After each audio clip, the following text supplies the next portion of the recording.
done.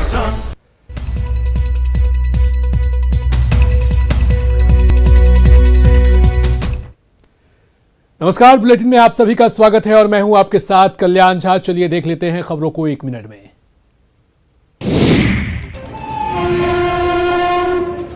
Rail मंत्रालय ने अहम फैसला लिया है, जिसके तहत मेल, एक्सप्रेस, स्पेशल और हॉलिडे स्पेशल ट्रेनों की सेवा अब रेगुलर ट्रेनों जैसी ही होगी। यानी स्पेशल ट्रेन का चार्ज यात्रियों को अलग से नहीं देना होगा। कोरोना काल से पहले से लागू सामान्य किराया यात्रियों से लिया जाएगा। यह नियम सभी मेल, एक्सप्रेस और पैसेंजर ट्रेन में लागू करने का फैसला रेल मंत्रालय ने लिया है। वहीं यात्रियों ने रेलवे के फैसले का स्वागत किया है। ट्रेन से सफर करने वाले लोगों का मानना है कि रेलवे के फैसले से उनकी जेब पर भार कम पड़ेगा। हालांकि आरक्षित टिकट के लिए सॉफ्टवेयर में बदलाव करने में कुछ वक्त लग सकता है। ट्रेनों से स्पेशल का टैग हटा लिया गया है, लेकिन कोविड प्रोटोकॉल को जारी रखा जाएगा। इस वजह से अनारक्षित कोच में टिकट की बुकिंग कराकर ही यात्रा करने की अनुमति होगी।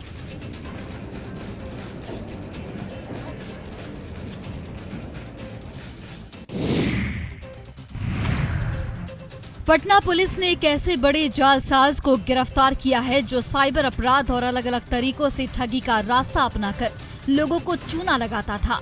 इस साइबर अपराधी का नाम मुन्ना कुमार है, जो मूल रूप से पटना जिले के ही बेलछी थाना क्षेत्र के सिकंदरा गांव का रहने वाला है। पटना की पत्रकार नगर थाना पुलिस ने इस कुख्यात साइबर अपराधी को पौष इलाके राजेंद्र नगर गोलंबर के पास एक एटीएम से उस वक्त गिरफ्तार किया जब वह साइबर अपराध के माध्यम से खाते में आए रुपए को निकालने पहुंचा था। आरोपी मुन्ना के पास से 60 से अधिक एटीएम कार्ड, एक पिट्ठू बैग के अलावा 1.5 लाख नकद बरामद किया है। पूछताछ में उसने पुलिस को अपना नाम पता गलत बताया, लेकिन बैग की तलाशी लेने के बाद जब दर्जनों एटीएम और डेबिट कार्ड, पासबुक उसके पास से मिले तब पुलिस को उस पर शक हुआ और पुलिस ने जब कड़ाई से पूछताछ की तब उसने अपना नाम मुन्ना बताया और साइबर अपराधी के तौर पर परिचय दिया।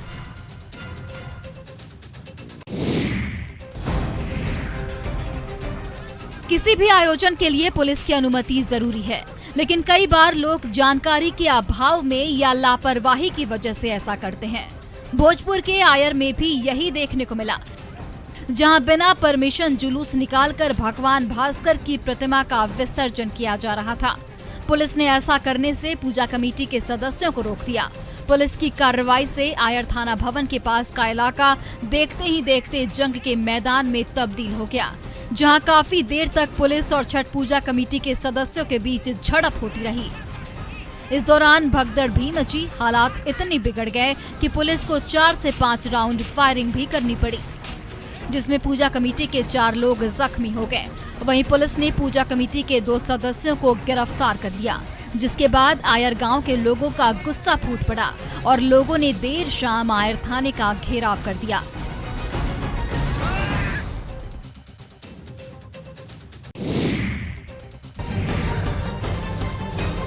पूर्णिया जिले के सरसी थाना क्षेत्र के सरसी चौक पर बाइक सवार 2 अपराधियों ने शुक्रवार की शाम गोलीबारी की, जिसका सीसीटीवी फुटेज सामने आया है। घटना में धमदाहा प्रखंड के क्षेत्र संख्या 10 के पूर्व जिला परिषद सदस्य विश्वजीत उर्फ रिंटू की मौत हो गई। यह घटना सरसी थाना से चंद कदम की ही दूरी पर घटी है। रिंटू सिंह सरसी के ही रहने वाले थे। घटना उस समय घटी जब वह कुछ समर्थकों के साथ चाय की दुकान पर बैठे किसी से बातें कर रहे थे। रिंटू सिंह पर 3 नवंबर को भी जानलेवा हमला हुआ था। उस संबंध में उनके द्वारा थाने में नामजद प्राथमिकी भी दर्ज कराई गई थी। उसमें सियासी रंजिश में जानलेवा हमला करने की शिकायत की गई थी। हत्या की सूचना फैलते ही घटनास्थल पर उनके समर्थकों की भीड़ जुट गई। काफी देर तक उनका शव वहीं पड़ा रहा। परिजनों का आरोप था कि पुलिस की लापरवाही से ही उनकी हत्या हुई है।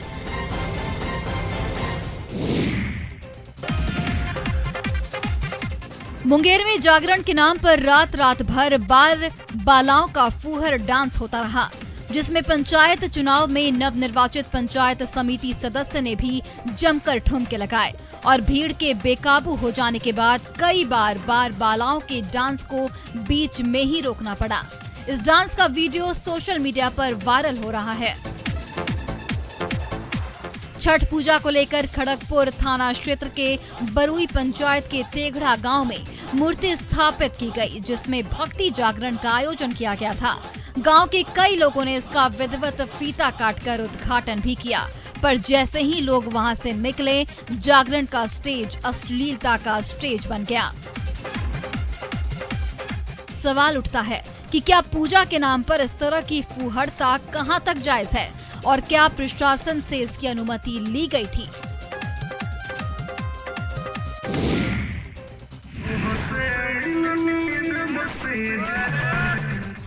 वैशाली के विशनपुर में कोरोना गाइडलाइन की जमकर धज्जियां उड़ाई गई। देर रात तक अश्लील गीतों पर लोग झूमते दिखे और सबसे बड़ी बात कि शिक्षा के मंदिर में अश्लील गानों की धुन बजती रही और डांसर्स का भौंडा नाच होता रहा।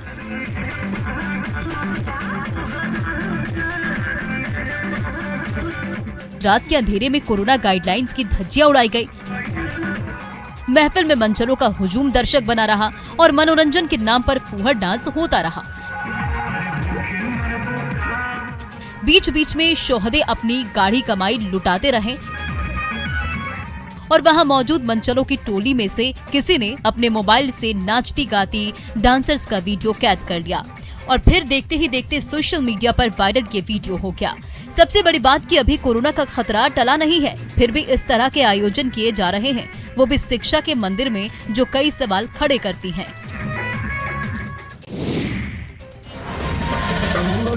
त्योहारों के दौरान नाच गाने की महफिल सिर्फ बिहार की बात नहीं। ये वायरल वीडियो है लोहरदगा का, जहां लाइट और म्यूजिक से सजे मंच पर नागपुरिया गाने गूंज रहे हैं और उनकी धुन पर सजी धजी नर्तकी ठुमके लगा रही हैं। महापर्व के समापन पर भक्ति जागरण का आयोजन किया गया था, लेकिन देवी मां की आराधना की बजाय नचनिया का नाच हुआ और यहाँ भी नाच को देखने के लिए ग्रामीणों की भारी भीड़ जुटी। दर्शक दरगाह में पुरुष तो पुरुष, भारी संख्या में महिलाएं भी मौजूद रही, जबकि स्टेज पर ऑर्केस्ट्रा गर्ल थिरकती जा रही थी। दरअसल हर साल जागरण में भक्ति संगति का आयोजन होता था, लेकिन इस बार आयोजकों ने उसी स्टेज पर लौंडा नाच का आयोजन कराया। ठंड के बीच एक के बाद एक नागपुरी गाने गूंजते जा रहे हैं और उनकी धुन पर ऑर्केस्ट्रा गर्ल ठुमके लगाती जा रही हैं।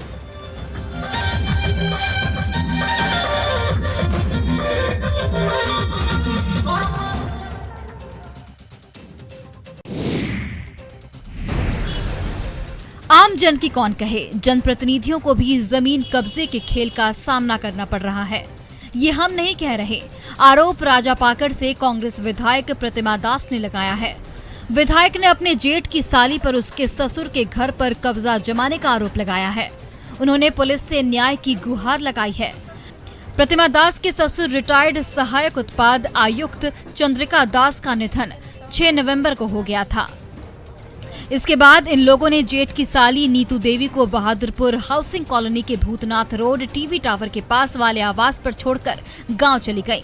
लेकिन जब लौटी तो नीतू ने घर को अंदर से बंद कर लिया और खुद को घर की वारिश बता रही हैं। नीतू के मुताबिक चंद्रिका दास के साथ वो पिछले 26 साल से थी, इसलिए इस घर पर उसका हक बनता है। मामला क्या है और आरोपों में कितना दम है, ये तो जांच के बाद ही पता चल पाएगा।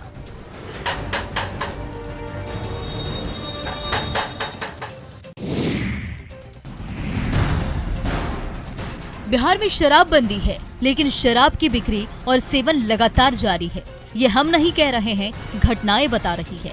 जहरीली शराब पीने से बीते 15 दिनों में करीब 50 लोगों की मौत हो गई, लेकिन इसके बावजूद शराब बनाने और बेचने का धंधा बदस्तूर जारी है। गाँवों से जो तस्वीरें निकलकर सामने आ रही है, वो काफी भयावह और चौंकाने वाली है। शराब के धंधे में अंधाधुन कमाई ने लोगों को इस कदर अंधा कर दिया है कि बच्चों को भी इस नापाक धंधे में धकेला जा रहा है।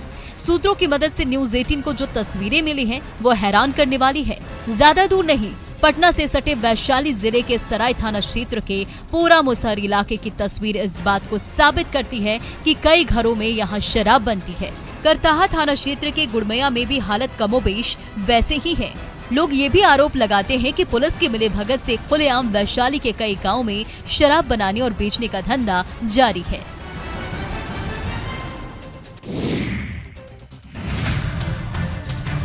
बिहार में जहरीली शराब से मौत का सिलसिला थमा नहीं है, बल्कि उसने अपना दायरा बढ़ा दिया है। गोपालगंज, बेतिया और मुजफ्फरपुर के बाद समस्तीपुर में भी शराब ने कई लोगों की जीवन लीला समाप्त कर दी है। शुक्रवार की सुबह भी संदिग्ध हालत में एक युवक की मौत हो गई। आशंका जताई जा रही कि जहरीली शराब पीने से मौत हुई है। 10 नवंबर को दोस्तों के साथ शराब पीने की बात कही जा रही है। लोगों की मौत हो रही है लेकिन तस्करी जारी है। छपरा के मशरक थाना क्षेत्र के बहरौली गांव में पुलिस ने शराब तस्कर के दालान से 28 पैकेट शराब बरामद की है। शराब को फ्रूटी के पैकेट में छिपाकर रखा गया था। पुलिस को गुप्त सूचना मिली कि शराब तस्कर ने खुदरा बिक्री के लिए शराब का भंडारण किया है, जिसके बाद पुलिस बल के साथ छापेमारी की गई और किशनगंज में भी पुलिस ने 364 लीटर विदेशी शराब बरामद किया है। पुलिस ने यह कार्रवाई LRP चौक के पास की। बहादुरगंज थाना पुलिस ने जब धावा बोला तो तस्कर फरार हो गए। पंचायत चुनाव को लेकर कारोबारी लगातार झारखंड से शराब की ढुलाई कर रहे हैं। इसके लिए वो तरह तरह की तरकीब अपना रहे हैं। शुक्रवार की अहले सुबह टाउन थाने की पुलिस ने एक कार से बड़ी मात्रा में अंग्रेजी शराब बरामद की है। उत्पाद विभाग की टीम ने 50 लाख की शराब बरामद की है। ट्रक पर लाद कर ले जाए जा रही शराब के 400 कार्टन बरामद की गई है। तस्करी में शामिल एक तस्कर को भी धर दबोचा है। उत्पाद विभाग की टीम ने गुप्त सूचना पर यह कार्रवाई की है। तो नगर थाना के सहयोग से रामा बांध के पास एक ट्रक पकड़ा गया जिसमें अवैध विदेशी शराब लदा हुआ था। अभी प्रारंभिक जांच में इसमें लगभग 400 पेटी की है। इसमें लगभग 3600 लीटर अवैध विदेशी शराब है। शराब तस्करों के खिलाफ औरंगाबाद पुलिस लगातार कार्रवाई कर रही है। बीते 1 महीने में दूसरी बार बड़ी खेप पकड़ी गई है। फिलहाल पुलिस शराब तस्करों के बारे में और जानकारी जुटाने की कोशिश कर रही है।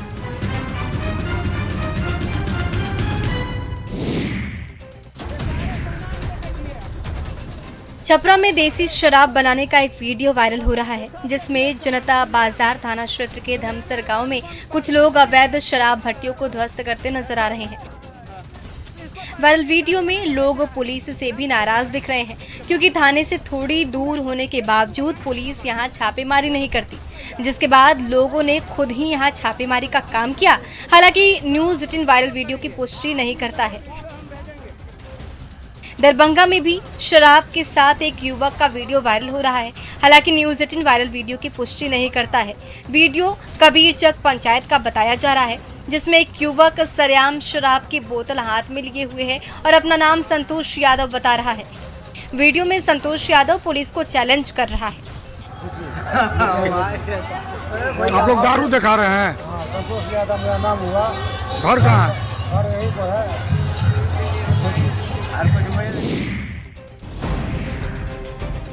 राज्य सरकार ने सार्वजनिक स्थानों पर खुले आम धूम्रपान यानी सिगरेट पीने को कड़ाई से प्रतिबंधित किया है।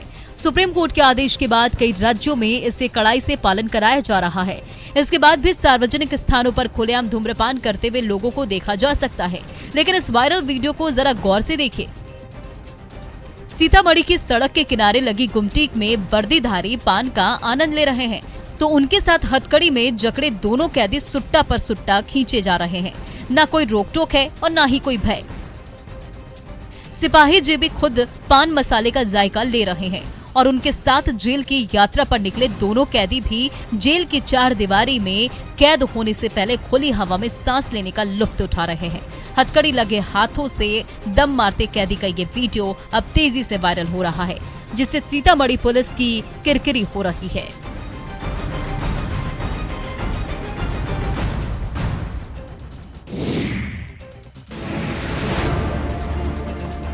सिवान जिले के 3 युवक विशाल सिंह, परमेंद्र सिंह और अंशु के अचानक लापता हुए 5 दिन गुजर गए। बावजूद पुलिस को उनका कोई सुराग नहीं मिल सका है।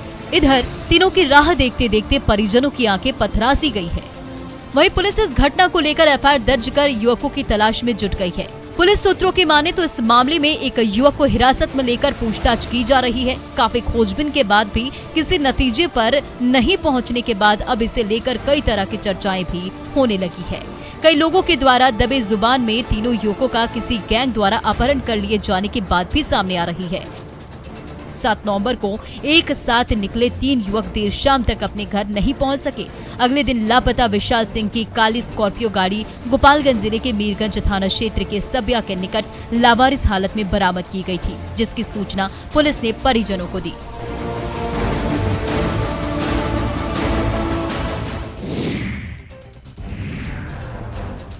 गुमला जिले के घाघरा थाना क्षेत्र में मुखबधिर युवती से रेप का मामला सामने आया है। इस बात का खुलासा तब हुआ जब पीड़िता की मां को उसकी गर्भवती होने का पता चला। घर वालों ने थाने पहुंचकर गांव के ही एक युवक पर इस सिलसिले में केस दर्ज कराया। पुलिस ने तत्काल कार्रवाई करते हुए आरोपी को गिरफ्तार कर जेल भेज दिया।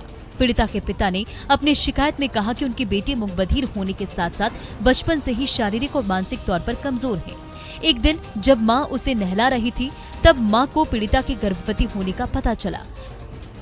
इसके बाद परिजनों ने पीड़िता से पूछताछ की तो उसने इशारों में ही गांव के ही संजय उरांव नामक युवक के द्वारा उसके साथ दुष्कर्म करने का खुलासा किया, जिसके बाद परिजन ने घाघरा थाने में आरोपी के खिलाफ प्राथमिकी दर्ज कराई। घाघरा थाना प्रभारी ने बताया कि आरोपी को गिरफ्तार कर लिया गया है। उससे कड़ाई से पूछताछ की गई तो आरोपी ने भी युवती से दुष्कर्म करने की बात स्वीकारी है।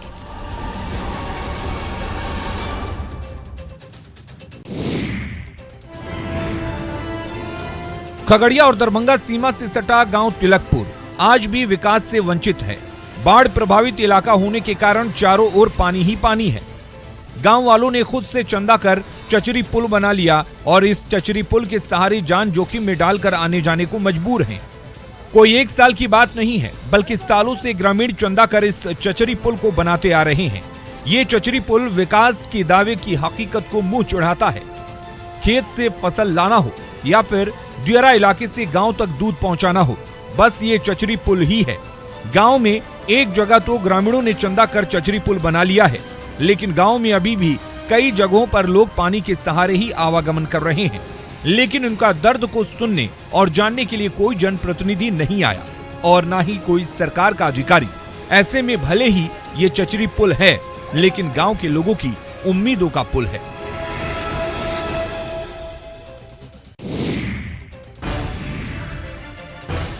सीतामढ़ी में स्टेशन पर बनाए गए अस्थायी रैक पॉइंट से उड़ने वाले धूलकण ने शहरवासियों के जीवन में जहर घोल दिया है।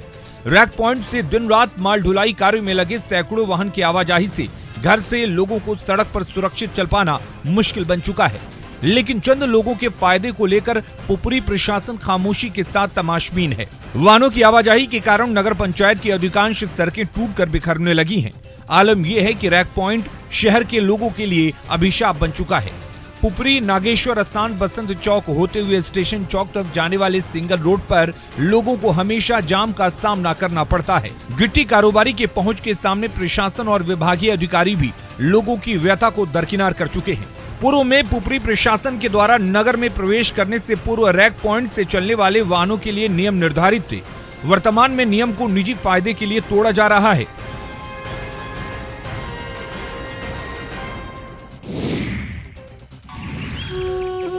सामूहिक प्रयास से तस्वीरें बदलते देर नहीं लगती। इसका उदाहरण देखने को मिल रहा है रामगढ़ में पतरातू प्रखंड के सौंदा बस्ती में, जहां पंचायत की तस्वीर बदल रही है। पहले जहां पंचायत में 1.5 एकड़ में फैला तालाब गंदगी और कूड़े से भरा रहता था, वहीं अब ये पंचायत के मुखिया की पहल के बाद साफ सफाई और सौंदर्यीकरण से लोगों के आकर्षण का प्रमुख केंद्र बन गया है। मुखिया की ओर से सफाई का काम शुरू करने के बाद सांसद और विधायक मद से भी उन्हें मदद मिली, वहीं सीसीएल से भी सहयोग मिला। यहां नौका विहार के साथ ही वॉकिंग ट्रैक और वॉच टावर के साथ सेल्फी पॉइंट भी बनाया गया है। संकल्प लिया कि इस तालाब को बेहतर से बेहतर बनाया जाएगा और मैंने दिन रात एक करके इस तालाब को सुंदर बनाने में अपना महत्वपूर्ण योगदान दिया। इस खास पहल के जरिए गाँव को जहाँ पर्यटन के मानचित्र पर लाने की कोशिश की जा रही है, तो वहीं युवाओं को रोजगार के मौके भी पैदा करने की योजना है। गांव में पटाखे छूट रहे हैं, बैंड बाजा बज रहा है। सैकड़ों पुरुष महिलाएं सड़क पर हाथों में माला और ढोल नगाड़े बजाते हुए जा रहे हैं। ये किसी राजनेता के स्वागत के लिए नहीं है, बल्कि गांव की बहू के लिए है, जो बीपीएससी की परीक्षा में सफलता पाने के बाद पहली बार अपने ससुराल पहुंची थी। गांव की बहू की इस कामयाबी के बाद ग्रामीणों ने अपने सिर आंखों पर बिठा लिया। ज्यों ही वो गाड़ी से उतरी, लोगों ने उनके स्वागत में फूलों की बारिश शुरू कर दी। अफसर बहू की इस अनोखे स्वागत की घटना औरंगाबाद जिले की है, जहां रफीगंज प्रखंड के चरकावा पंचायत के बादोपुर गांव में ब्याही गई अर्चना वर्मा बीपीएससी परीक्षा में सफलता हासिल की है। अर्चना का चयन प्रखंड विकास पदाधिकारी के लिए किया गया है। अफसर चुने जाने के बाद वो पहली बार अपने पति के साथ ससुराल पहुंची, जहां ग्रामीणों ने गांव की बहू का भव्य स्वागत किया और उनका नागरिक अभिनंदन किया।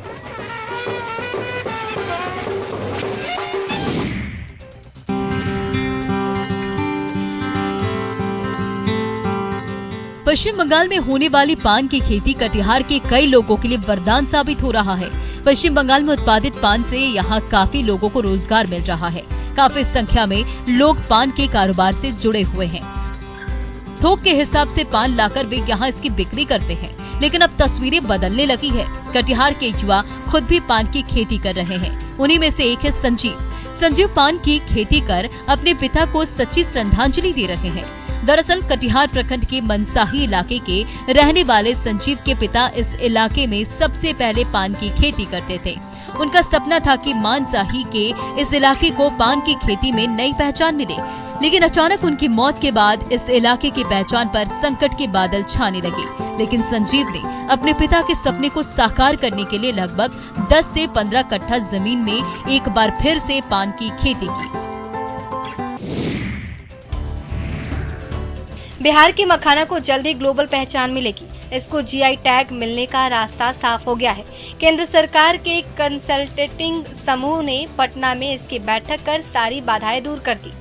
बैठक में आवेदक के दावों पर सत्यता की मुहर लग गई है। साथ ही इसकी विशेषताओं और उत्पाद के स्रोत से भी केंद्र के अधिकारी अवगत हो गए हैं। अब जल्द ही इस उत्पाद को बिहार का मखाना के रूप में जीआई टैग मिल जाएगा। उसके बाद इसकी निर्यात भी तेज होगी। दिल्ली से आए कंसल्टेंटिंग समूह के अधिकारी ने जीआई टैग के लिए आवेदन करने वाले मिथिलांचल मखाना उत्पादक समूह को भी बुलाया था। आवेदक ने इसके उत्पादन के इतिहास की जानकारी देकर बताया कि ये बिहार का ही उत्पाद है। इसके इतिहास से जुड़े प्रमाण भी प्रस्तुत किए गए। अधिकारी पूरी तरह संतुष्ट होकर गए। मखाना को जीआई टैग मिलने के बाद विश्व में कोई कहीं मार्केटिंग करेगा तो वो बिहार के मखाना के नाम से जाना जाएगा।